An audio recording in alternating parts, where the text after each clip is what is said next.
Richard, and welcome. There's a lot happening on the Indo Uk corridor, and it's not just exciting M&As, but some very interesting strategic investment that's coming in, particularly in the medium and small enterprise space.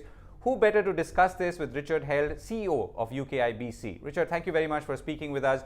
Here's the first question. Could you tell us what's changed, particularly in the last 1 year, when it comes to the overall economic investment environment on the Indo Uk corridor from your vantage point? Well, of course, the dominant factor in terms of UK-Indian relations in the past year has been the result of the general election on the 26th of May. That is a fundamental change in terms of people's perceptions and dynamics. And what we're watching is the unfolding of the policies of the new NDA government. The budget that came out shortly after the election maybe was a little bit of a disappointment, but frankly, on reflection, it's difficult to see what could have been announced differently in such a short period of time. And at the same time, to be frank, the machine was busted in terms of the support that is necessary to carry out reforms. So what we're seeing, I think, is a change in attitudes amongst the opinion and decision makers, and also a rewiring of the relationship between the state and the centre. And based on that, and involved in all of that, is this new announcement on the Make in India initiative from the Prime Minister, which he obviously announced in the independence speech. And I think that is going to be a kind of fundamental sea change in terms of how people perceive India and India-UK trade relations. What is the kind of manifestation that you're seeing? You had said some time ago, and I quote you, that you were still, while there has been movement in areas like defense and insurance going by the announcements made, you would be waiting for some detail. Are you seeing that detail now? Well, some of the detail is out, some of the detail is not. And I think that in terms of insurance, obviously there was an announcement during the budget. The Rajya Sabha has considered this, and the increase in FDI in insurance has gone to a committee stage. Clearly, we're disappointed that that hasn't moved forward as speedily as we would like, but obviously we nevertheless remain optimistic. In terms of defence, I think that the key word that Prime Minister Modi used during the campaign and shortly afterwards was Indianisation, and that very much dovetails into the Make in India. And what we expect to see is an increase in involvement of defence companies, OEMs, as well as supply chain, setting up manufacturing in India, supplying into India, and benefiting in the overall increase in defence spending, and also in the area of civil aviation as well. So that area we see as being quite significant. The other area I think that it's worth highlighting is that the Make in India is primarily due to obviously stimulating domestic manufacturing for domestic consumption, be that in a wide range of consumer items like automotives, FMCG, etc. But also I think the Make in India is all about creating India as a manufacturing hub for emerging markets where India has bilateral trade agreements. And from that point of view, moving manufacturing into India to take advantage of this is absolutely paramount for UK industry going forward. Well, last year UKIBC partnered with PwC to create a report on investments for the medium and small scale enterprises. Now that was quite interesting. You talked about aerospace, defense, auto components. Are you seeing a continuation of the same theme now, or are you also looking, or do you feel there are more sunrise sectors that are opening up? Well, we are seeing a lot of interest by major Indian conglomerates and corporates to make penetration and develop an indigenous capability in defence. And there's a lot of interest and dialogue going on between these companies and the UK. And the reason for that is very simple, that within the UK we're very good at innovating and creating new ideas and new technology. And therefore, what we're seeing is a linkage between the companies in India who are tying into domestic and defence manufacturing and innovation in the UK. Other areas where we see activity is going to be in clean energy, as we've discussed, that is, and smart cities, where you can extract more technology, more efficiency out of cities. Smart energy, where there are great emphasis of this government on improving the transmission and distribution of electricity. That is an area where we have strong capability. So you can broaden it out into a much wider range of activities where the UK can play a role.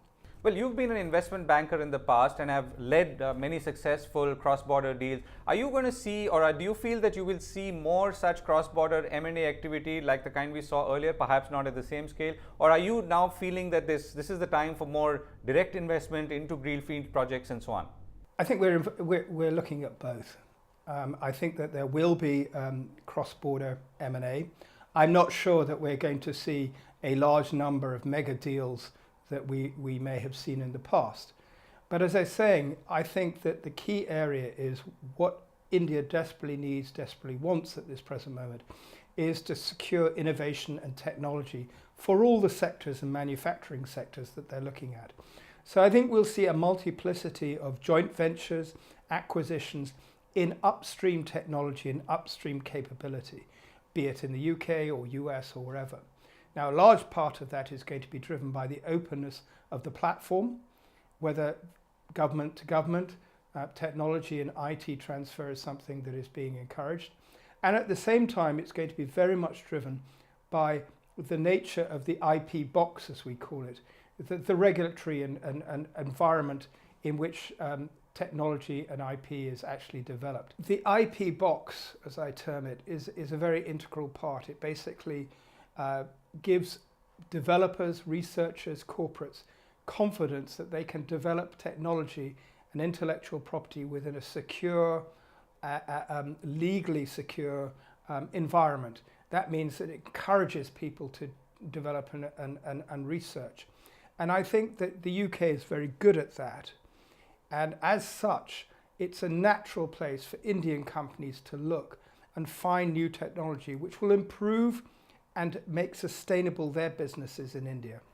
Right, so let me ask you another investment banking connected question. What about capital flows? How do you see capital flows panning out from a UK point of view as well as in general towards India and the Indian markets? Well, we've obviously seen since Modi's government has been elected, we've seen an increase in the FDI flows and FII flows as well. I mean, you see it in the strength of the Bombay Stock Exchange. On FDI flows, the UK ranks at 10%. It's the third largest. It consistently is the third largest source of FDI flows. And the largest source is obviously Mauritius. If you take into account the amount of funds in Mauritius that are controlled out of the City of London, then you could argue quite persuasively that the UK is one of the largest sources of inbound investment into India. I think that this will continue. But I think that the Indian government can do a lot to sell itself and sell its messages. There is a lot of understanding as to how India is proving and what is happening in India at this present moment in time. But at the same time, there is a lot of what I can call misjudgment. And why I say misjudgment is that in a Western world, if we had a majority, if we had a government with a majority of the size that the NDA had, we would be rolling out a very aggressive reform program from the get-go. That clearly is not the situation here for the simple reason that, as I said earlier, the machine is broken and it has to be fixed. And I think that it would be extremely useful if your finance minister, your prime minister could come and talk specifically to the City of London, where all the decision makers who control these vast funds flow, not just FII, because FII can flow in and out, but also the venture capitalists, the asset managers, the pension funds, the insurance fund managers. These guys actually fund business on an FDI basis. And therefore it's these people that Mr. Modi and Mr. Jaitley have to come and talk to and explain and work. Essentially what we need is an old-fashioned roadshow, India selling itself to the City of London. That I think would have a catalytic effect in terms of people's perceptions and also in terms of capital flows. And last question, Richard, what are the key policy challenges or hurdles that you see that require immediate addressal if things are to move forward? Well, I was asked a few weeks ago by a leading UK-based oil and energy company, what would I judge as progress, bearing in mind that a lot of the changes that are occurring caused by the NDA government aren't yet apparent as far as people in the UK is concerned.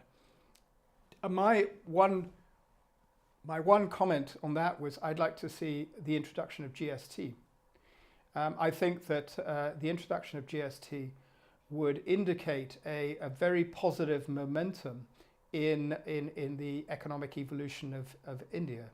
I think that the abolition of the Planning Commission or the reform of the Planning Commission coupled with GST, these are two, I think, connected items. Now, in terms of GST, we've all heard that introduction of GST will have an immediate impact on the GDP of India. I don't for a moment assume that GST will be applied to all goods. I'm sure that it will come in a gradual phase. But I think the fact that the centre and the states together can come to an agreement which allows for GST to be rolled out will be a very, very significant positive signal to the international markets. Right, Richard. Thank you very much for speaking with us. Thank you. Thank you.